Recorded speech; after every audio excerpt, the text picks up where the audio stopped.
Now, peregrines are usually loyal to a successful nest site, and this pair seem content with their high-rise living arrangements. Although there are some obvious quirks.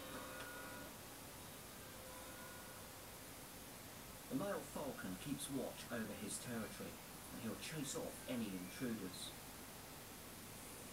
He'll also bring food in for his mate as a gift to help re-establish their pair bond between them. And he doesn't have to look far for a meal. The church is an ideal roosting site for pigeons. Feral pigeons can make up half of an urban peregrine's diet.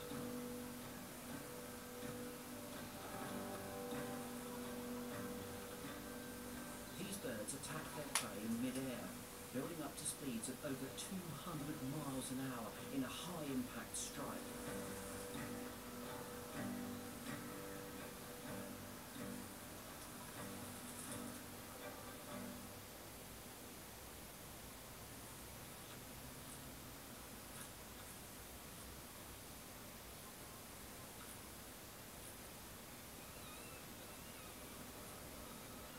The pair was seen mating from mid-March.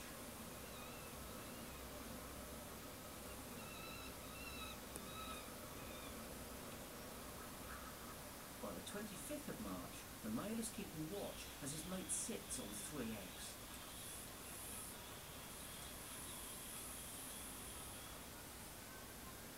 The eggs will be incubated for up to 33 days. Both parents will sit tight through every kind of weather to keep them warm and protected, and the camera will capture every detail as the eggs develop.